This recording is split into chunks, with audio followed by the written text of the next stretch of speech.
Hi, welcome to Keerthi kitchen. இன்னைக்கு நம்ம கிச்சனில் வெஜிடபிள் சூப் செய்ய போகிறோம். வாங்க பார்க்கலாம். அடுப்பில் ஒரு பாத்திரம் வச்சு ஒரு ஸ்பூன் வெண்ணெய் உருகினோடனே 6 பல் பூண்டு குட்டி குட்டியாக நறுக்கி வச்சதை சேர்த்து நல்லா பச்சை வாசனை போக வதக்கணும். அது வதங்கின உடனே குட்டி குட்டியாக நறுக்கி வச்சிருக்கிற ப்ரோக்கோலி, பீன்ஸ், கேரட்டை சேர்த்து ஒரு தடவை கிளறி விட்டுட்டு 2 கிளாஸ் தண்ணி சேர்த்துட்டு நல்லா கொதிக்கணும். நல்லா கொதிச்சு காய் வெந்து வந்த உடனே 1/2 ஸ்பூன் கார்ன்ஃப்ளவரை தண்ணியில் கரைச்சி இதில் சேர்த்துக்கணும்.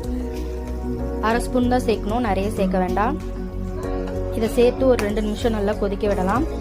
இது நல்லா கொதிச்சு வந்த உடனே பாருங்க, இந்த அளவுக்கு நல்லா கொதிச்சு வந்துருச்சு. இப்போ நம்ம தேவையான அளவு உப்பு சேர்த்துட்டு 1/2 ஸ்பூன் மிளகுத்தூள் சேர்த்துக்கணும்.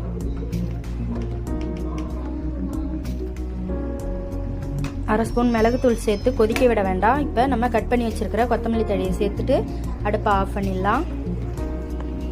நம்மளுடைய அருமையான ப்ரோக்கோலி சூப் ரெடி ஆயிடுச்சு. நீங்களும் ட்ரை பண்ணி பாருங்க, ரொம்பவே டேஸ்டா இருக்கும். உங்களுக்கு இந்த ரெசிபி பிடிச்சிருந்ததுன்னா லைக் பண்ணுங்க, ஷேர் பண்ணுங்க, மறக்காம நம்ம சேனலை சப்ஸ்கிரைப் பண்ணிடுங்க. தேங்க்யூ.